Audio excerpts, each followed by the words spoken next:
So got a PA900 on the bench today, amplifier. So this is the master module version of the amp I just put the limiter on the previous video. That was the S version. So this one's got multiple inputs. You know, it's kind of handy. You could, like, if you had, say, a guitar and a vocalist and a bass guitarist or something, or you just a little solo act yourself, guitar, microphone, any instruments, you could like mix them together on the panel, send them out to a set of loudspeakers. Probably more likely to find itself in small offices or small industrial units with just one of the inputs being used, and maybe you have one just turned up for, you know, if there's a microphone announcement or something. But they're versatile. It's basic versatile little amp. But yeah, this one's got a bit of an issue. So push-pull output stage, so it's output coupled transformer. Certain tapping of the transformer goes to the V plus rail. These are N-type transistors. There's a phase inversion between the two pairs, so one pair, as it swings, as it's turning on more, basically the other pair is being driven more and more off. It's running in class B mode. It's not like a class A valve amp, whereas one pair is getting more and more current, the other's turning slightly more and more off until like is one pair reaches saturation, the other's just about fully turned off. This actually basically one pair is turned on, it does all the work, and just as it's coming to the point of turning off, the other pair takes over. So you have a small amount of bias applied between them, because you can't, you know, yeah, I'm not going to go into a discussion of the basics of classes of amplifiers, but you know, a lot of people misunderstand it. You know, they read the basic description of what would be just day one in amplifier design and just think that that stands absolute true. So yeah, these are 0.1 ohm emitter resistors, so they're what's forcing current sharing between the parallel output transistors, but they're also used for bias adjustment. So at 0.1 ohms, 100 millivolts would be an amp, 10 millivolts would be 100 milliamps. Now I've found with these, on the previous one these I've fixed, I had about 4 millivolts on each transistor, which would be about 40 milliamps of standing current. Now bearing in mind, there's 35 volt rails, so if there was 100 millivolts in each transistor, it would be dissipating 3.5 watts. Times 4 transistors, that would be 14 watts or so, which would be a lot. This heatsink will get very, very hot even when it's not in use. Now if you look down on the board, if I zoom in, this here is a MOSFET. Both channels have one.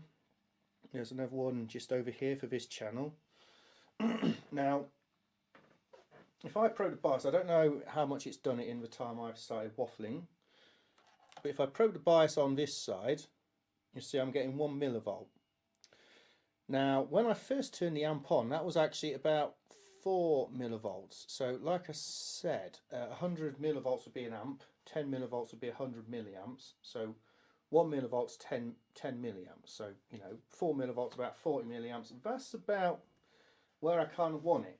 But the reason it's gone down is because this channel, this transistor is leaky here, this driver, it's slowly warming up, and because it's warming up, the voltage gate to source is slowly decreasing. I mean, drain to source is decreasing, but there's a gate to source voltage decrease basically, and as that is decreasing, it's then passing more bias voltage to the bases of the output transistors, which is slowly turning them on more. It's basically a sort of thermal runaway. So even unloaded, this side of the heatsink's starting to warm up, this side's cold. Now this transistor is sort of reached a point of equilibrium, but if I load this amp up, once this warms up, it's then going to be hot enough to pass even more standing current. So the issues I've got now, I've got massive underbias on one side of the amplifier, overbias on the other side. So I'm going to go load it up for a bit and then just see what happens when I stop playing and try and, well, stop the signal source playing and try and let the thing go back to an idle condition. So at the minute, it's just playing. If I come back a bit, so you can see, it's running hard at the minute. So if I knock the volume off, yeah, not good. That should pretty much go back. So let's get a good connection on this. So yeah, look, a couple of millivolts on the left side of the board. On the right hand side, yeah, that's taking way too long. So bearing in mind every 10 millivolts is 100 milliamps, and that equates to 3.5 watts being dissipated in that transistor. So there's 7, so there's like nearly, nearly 10 watts nearly being dissipated after just a quick burst like that. Each of these transistors is dissipating nearly 10 watts. Yeah, and they are hot. They will not last long like that. But yeah, the real is how, yeah, that's scorching hot. So this MOSFET, because it's gotten so leaky, it's now just so yeah, you can see it's no good at all. That is the problem. So what I'm going to have to do, I've got some these. So these are, bear with me, I pulled some out of the other one I did.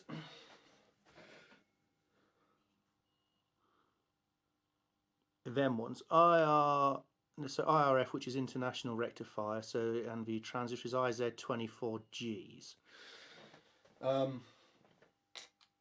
They have a relatively high voltage gate to source turn on voltage. If I go, this is really not the easiest thing in the world to do working around the camera. If I go, oh yeah, I'm going to need it on the higher setting here. So 3.6 volts, this one's going to be lower because obviously it has a fault. 3.55, and that 0.5 volts is the difference. That's, you know, that is where the trouble is coming from. But because they have such a high gate to turn on voltage at this low current, if I've got some IRF 540s, they're only going to need about 2 volts or so gate turn on. So if I try and put them in, this bias circuit doesn't have enough adjustment range. Cool, that is, yeah, it's really starting to warm up. Let's turn it off. So yeah, sorry, no, I'm going to leave it on, let it bake. So yeah, it doesn't have enough adjustment range to allow me to bias the circuit. It would just, you know, the bias would just come up and the transistors would just be smoked in seconds. So I'm going to have to alter the bias circuit, which is easily done. I'm going to draw out what I'm going to do here, and yeah, hopefully it'll make sense.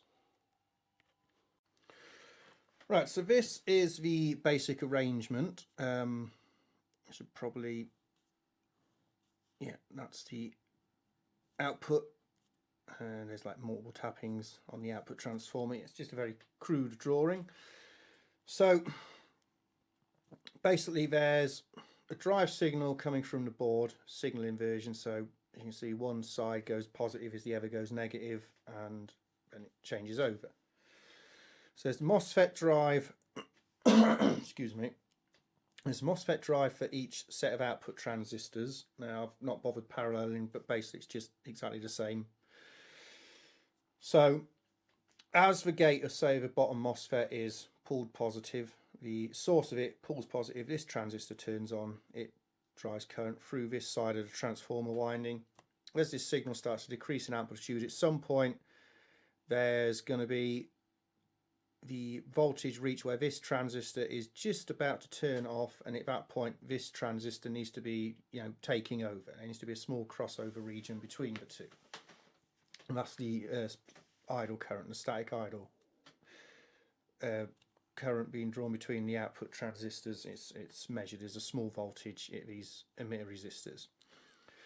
So the bias circuit, it's lacking some components. I've kept it simple, but basically you've got a transistor.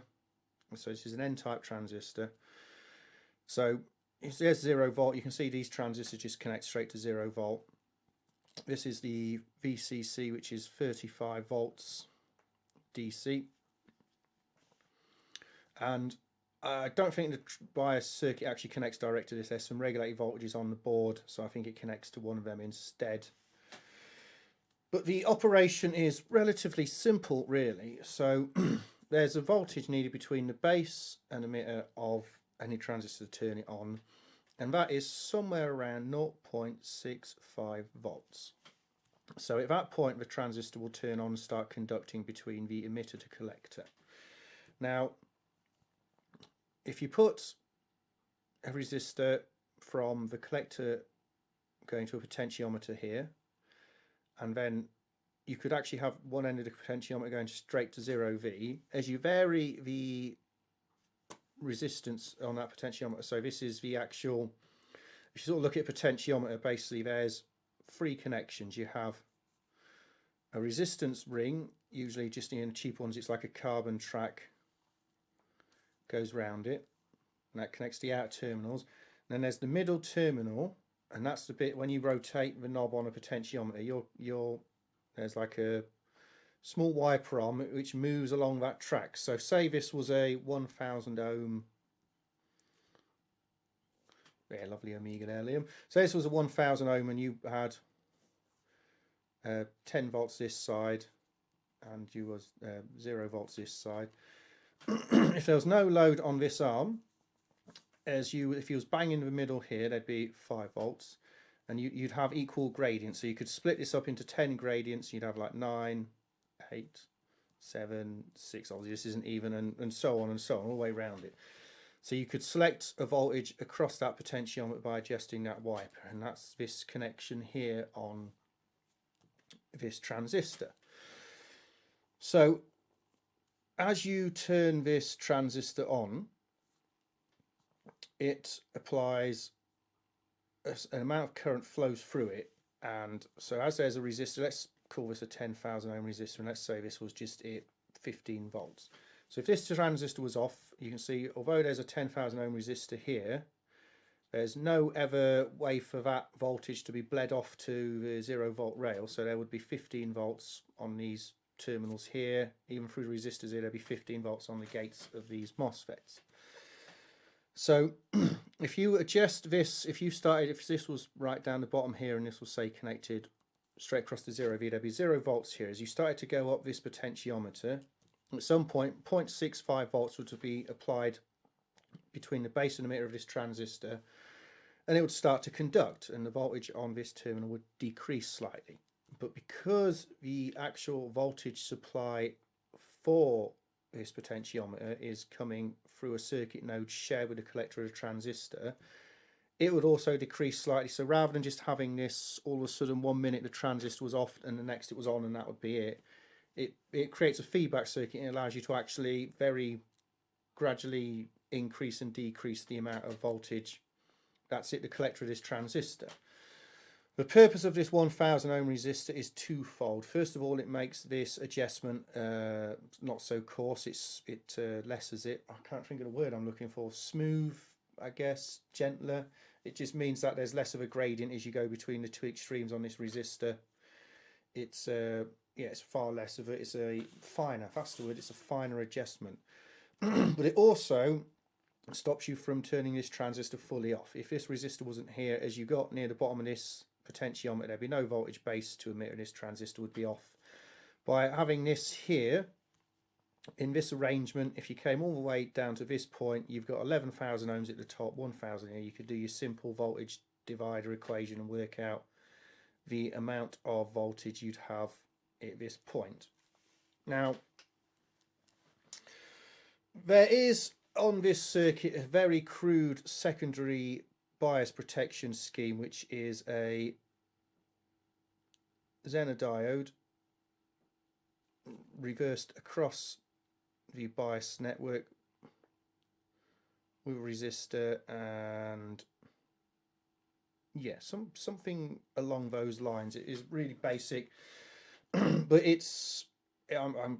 I've not really measured. I need to take the diode out and actually measure it out circuit, but I'm going to say it's somewhere around and maybe an 8.2 volt Zener, because on the previous one I fixed, I never even managed to get the thing to conduct by adjusting the bias to extremes. However, I don't really like this circuit, because if this wiper goes open, which can happen, basically if this strip gets to, like you've adjusted the volume control in something and it's scratchy or intermittent, and you've got to move it around a lot before you get sound back out.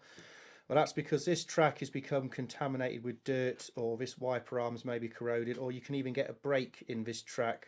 So if you go either side of that break, you're not seeing a voltage gradient anymore. You're just seeing a resistive element from one terminal to the other. So yeah, you've got several failures that can happen there, and if that happens, then this transistor will have no bias voltage. It will turn off, and you'll get full bias applied to the output stage. So with one simple mod, by connecting that part of the potentiometer to there, now this adjustment point, the wiper arm, up here is, you know, the same as what this link's doing. And as I'm adjusting it down, it's basically just a single, it's configured as a rheostat now. It's just a single adjustable resistive element between this point here in the circuit and this point. And so if it goes open circuit, it's basically the same as just taking the potentiometer out, and you'll just have your lowest bias setting that you can actually achieve with the component values you've got in here. So that's the first mod I'm going to make. The second is I need to change the value of this resistor, because the maths for it is relatively simple. So it 0.65 volts. So you say, let's say if this was right down here at the bottom, there was 1,000 ohms here and 10,000 ohms here. Well, there would be 0.65 volts across this 1,000 ohm resistor turning this transistor on. And as this is 10 times as big a resistor, if this transistor's turned on, then the bias voltage to turn it on must be coming through this resistor. The current between the two is going to be almost identical, although there is going to be some base current. It's so small, it's negligible. We can pretty much leave it out of the equation. So there'd be 0.65 across this resistor, so then be 10 times as much voltage across this one, so it'd be 6.5 there. So the total voltage across the resistor would be 6.5 plus 0.65, which would be 11. I mean, no, sorry, 6.5 plus 0.65 would be 7 point something. I wish you should have got a calculator out, shouldn't I? That's annoying me now. Hang on, right, I'm gonna have to work this out. I can't keep the number in my head. 0.65.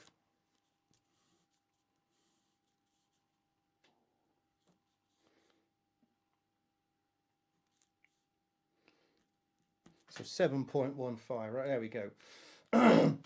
Yeah, Christ, it's just, yeah, brain shut off day. I've just been relaxing on the sofa. So yeah, that would be the voltage across it. So the way this circuit works is just the same as these transistors. As they heat up, that voltage base to emitter starts to decrease and they want to draw more current. This base to emitter junction also decreases its value, so the amount of voltage needed across it to turn it on decreases, and so the decrease in total voltage across it follows the same ratio between these two resistors and whatever point you have this set at as well. So if you had this in the middle, then the bottom resistance would be 1,500 ohms, and because you've got a wire link here, the top one is still just 10,000 ohms. And because of this, so yeah, 7.15 volts would be my maximum. My minimum would be 2,000 ohms here and 10 there, so there would be 5 times across there what there would be across here. So 5 times 0.65 is 6.5 over 2, so 3.25, which is too much voltage. I only want about 2 volts or so, if that, maybe 1.8 on the gates of these transistors. Playing around with my last one, I went with 4,700 ohms. I was in the bottom end of the bias setting, so this resistor is going to get changed again. I might try something slightly lower in value. I might try maybe 3,900 ohms if I've got one, but it's going to be 4K7 or 3K9. And that will then be a much lower bias voltage. I'm going to get the calculator and work out the two differences I can have. Well, I'm going to work out what are the bias voltages I can have with this circuit as it is, and these two values. So yeah, there we are. Instead of me mumbling trying to work out maths in my head, I've actually given you some values here. So if I change this resistor, so at present at 10,000 ohms, the maximum bias is 7.15 and the minimum is 3.9. Interestingly enough, at present, should we see what voltage it has across it? So if I, this is incredibly impossibly difficult with the camera sat in the bloody way, but I shall have a go and hopefully not blow it up. So 4.98, so call that 5 volts. The gates of the MOSFETs actually have slightly less on them, 4.2. So I'm going to say there's a diode in that circuit somewhere. It's about a diode drop. So as you see, it's 5 volts. So yeah, it's like a volt above its minimum setting. Actually, no, I'm slightly off because yeah, I've worked it out in this manner and not in the manner of having that wire link not there. The maximum, so if that wiper's all the way up there, that's actually its minimum setting because there's the higher resistance in the bottom end here. So the minimum voltage is the same, but the maximum is actually slightly higher because it becomes 0.65 multiplied by 11. So best give me a second.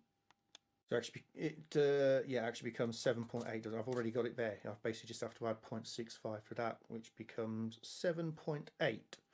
So yeah, but if I put that link in there, it becomes 7.15. So yeah, that's staying. So yeah, I think definitely no way near. It was about 1.8 volts I think I needed on the RF 540s to get the thing biased up. So if I'm losing 0.6, I'm going to need about 2.4 to actually bias it. And like I said, with a 4,700 ohm, I was right down the bottom end of the resistance range. And if you're kind of curious as to why I didn't work it out before, the simple reason was I had no idea the small amount of current the RF 540s were going to need to turn them on, exactly what gate to source voltage they'd need. So I just thought I'm going to go for half the value there, because when I first put them in, I put it on the light bulb tester and just dumped full bias. I was like, right. So I just pulled the board back out, tacked a 4,700 ohm in, and like I say, it wasn't like I was down here, you know, I was in, like, you know, you've got sort of 180 degrees of movement in the potentiometer, and I was sort of within the first half, so it wasn't like I was just off the bottom. I was like, it's good enough. But I'll go with 3,900 ohms on this one. So yeah, let me pull that apart and solder that in, see what I get. I've got to change the MOSFETs too. So yeah, it's not too bad. It's still stuck. It's still stuck way biased heavy on one side. It's not good for the output transformer, that either. The small DC offset's going to saturate the core in one direction. So yeah, call it 20 milliamps. It's 20 millivolts. It's 100 milliamp resistance, so it's like 20 milliamps one side. But that's times 2, so there's 40 milliamps of current flowing through one side of the transformer primary. Yeah, and this was actually saying 0 a bit back. Yeah, there we go. Look, one transistor's not even biased on, the other's only just on. If I go up in range, yeah, that's the voltage at the bases of the transistors which aren't turned on. And to be honest, just one of these must have quite low bias voltage. That's almost leakage current. On the other side, yeah, well, that's more what you'd expect. So yeah, you see way off. And of course, as the amp gets worked hard and warms up, that difference is only going to get worse.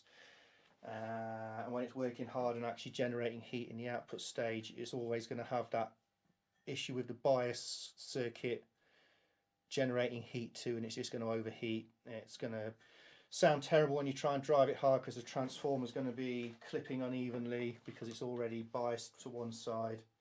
It's just not good. It needs sorting out, so I'm going to go and sort it out. Right then, so the parts have been changed. If I, so there's a small pointer. So that's the resistor I've changed to 3,300 ohms, just there. One moment. That one just there. So you can see it's the other's a blue 5-band. It's that beige colour 4-band style. That's one of the RF 540s I've put in. That's the other RF 540. So bias network changed, new transistors in. There's only one thing left to do, and that, come back, is fire it up and see what happens. So I genuinely haven't applied power yet. Thought I might as well get the camera out to do that, haven't I? So I've got it on my dim bulb tester. See what happens. There is a circuit on these. I noticed it's tacked on the other ones. This op amp down here with like a small AC red wire AC feed to it. That's something to do with letting the amp stabilise before it turns on the voltage, which applies to the bias transistor. Yeah, you can disconnect that, and well, you can't disconnect the power to it, but the other one was like tacked on that P900S. It's tacked on top of the board. You can actually disconnect the connector that goes down to the board, and the amp still works, but it's, instead of it there being a delay of a second or two when you apply power before it starts working, it just comes on instantly. Yeah, the bias comes up and then the amp sort of stabilises. So it just seems to hold off the bias voltage until the amp's stabilised. So again, I found this out on the last one I did, because you turn it on, and it'll take a couple of seconds before all of a sudden it went haywire, and yeah, it's because that thing wasn't, there's no bias until that thing kicks in. So here we go, see what happens. Absolutely nothing. I must have the dummy load turned off. There we go. Okay, that's good. The light bulb hasn't come. The light bulb hasn't gone on super bright. It's barely made any difference at all, actually. So let's adjust the bias. Come out a bit. So meter on. Let's see if we've even got any at the minute. I'm getting 1.8 millivolts. So let's move that probe out of the way, shall we? So I'm getting 1.8 millivolts on these two transistors, and these two. Oh, would you look at that? That's better, isn't it? I've not even adjusted the bias yet. I'm almost bang on where I want to be, but yeah, two things. First of all, it's not massively running away with itself, and secondly, woohoo, good job I had the dummy load on there. Slipped probe, something shorted to something else, it was not happy. But the dummy load saved the day. Yeah, we're still good. We are still good. Just need to get this bloody probe to stay on. Wire's gone twisted in like the opposite direction. There we go, right. See, and that's why you always, when you're messing around, you keep it on the dummy load tester. Again, if like all of a sudden the bias latches up, the dummy load tester will, the dim bulb tester, not dummy load, even the dim bulb tester will come and kick in and save it before something bad happens. So, got to break this pot free. It's got an anti-tamper on it. Now look, dim bulbs come up. Way too much current. Too much the other way. It looks like it's quite a coarse adjustment, but it isn't. I'm actually having to turn this quite a lot. It just takes a second to stabilise. Just there's where I want it. It is a bit coarse right on that threshold. That'd be 30 milliamp. I'm going to just knock it down. I think, to be honest, I'd rather like 20. I seem to feel, actually thinking about it, the other ones I biased it 20, which is I don't even think it needs that much, because that's 15 milliamps. 350, that's basically a quarter of a watt being, no, a half a watt. 350 milliwatts plus 175 milliwatts would be my math is not good on this video today, is it? Yeah, that'll be just over half a watt, 525 milliwatts, wouldn't it? But here's the thing now. So 150 milliwatt amps, 140 milliamps, 130 milliamps, 120 milliamps. So, all right, they're not identical, but they never will, because there's going to be subtle differences in the transistors. It's not till you start ramping the bias up that the differences are going to be sort of more swamped by the current through the resistors, causing it to even out. So let's go back up to that, what was it, 1/8 they was all happy at, weren't they?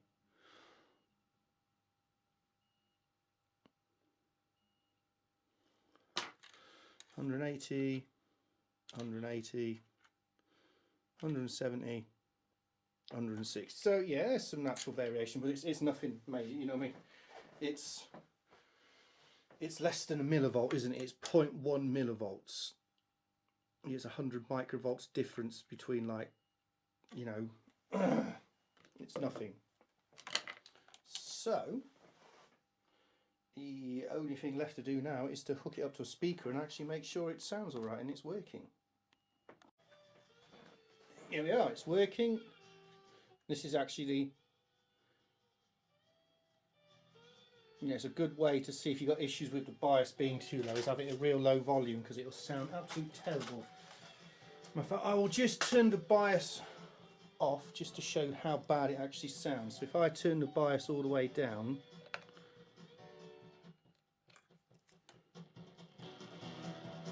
oh yeah, that's what massively underbiased. You know, that would be true class B, one being turned off before the next one turns on. You can hear only the very peaks of the signals getting through. As I start to open the bias up, you hear more's getting through, but it's still very distorted. And at a certain point, there's just on the edge of distortion. If I turn the volume down, it's all distorted again. About there somewhere, the distortion stops. And just out of curiosity, that coarse adjustment, where did it leave me in terms of a voltage for bias? Get in a hole, you bugger. Look at that, much lower than I actually had it biased. So yeah, they're just barely coming on. So yeah, and it sort of almost became inaudible already. So crank it up a bit, because that is a bit low, you know.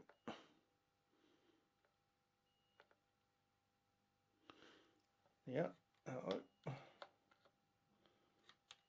10 milliamps, and yeah, 7 the other side, but and of course the music stopped because it's a short tune on the YouTube audio library. So yes, there we are. So yeah, basically, you know, if it was a hi-fi amp, a transformer one, it would be bigger heatsink biased in class A, or at least class AB, because it can be very high distortion in just true class B like this is. But yeah, very, very low level. Yeah, if you could basically hear everything at low level, if it's under bias, what you'll hear, especially when the bass kicks in at very low level, you'll hear nothing but just a very bit of the bass coming through. And as you crank it up, you hear more and more because it's punching through, but it just sounds very distorted. So that's all there.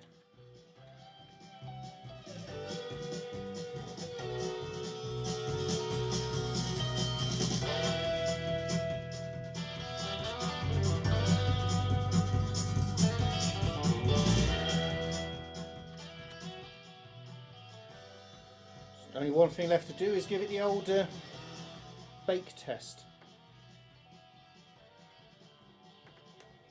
Yeah, you see, on the other transistors, both the amps of these I fixed.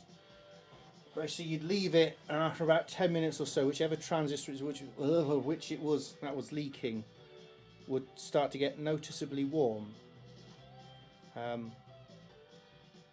no, these seem pretty much the same. Let's crank the volume off, so it gives a false reading otherwise. So 15 milliamps this side, and 10 the other side. Right, like I say, yeah, and there's natural variation. You know, if it's within a few millivolts or so, it's not an issue. It's just the other side, you know, ended up with 20 odd millivolts of bias on one side and literally nothing on the other side. What was it? It was like 0.56 and 0.65. It was actually like 700 millivolts difference or something, you know, way off. So yeah, no good at all. Yeah, the other one, the reason it was still staying biased on was whoever had originally set the bias had just probed between the two and set it, and not really been aware of the fact that one was biasing on after its drift point, and once this warms up and the bias transistor tried to compensate, I don't even think the bias transistor should have been turning on enough to even have turned the MOSFET on. It was just its drift characteristic making it still conduct. So let's be close to that screw, bend that down a little bit. Yeah, the 900S didn't have these TO220 cased in. It had some much smaller MOSFETs, and the board for this, you have to bend the pins on these to get them in. This clearly wasn't originally designed for them. As you can see on the ones that came out, the pins are bent inwards towards each other that way, and yeah, so, but hey, I mean, when I say there was leak, they might not have been overly leaky. It just might be that there's such major differences between them that, you know, the voltage grid to source threshold before they start to conduct was so great that one would be conducting a little bit and the other wouldn't, and the conducting one would start to warm up, so its VGS voltage would drop even further, it would warm up further, and so on and so forth, hence thermal runaway. That's how it happens, things like that.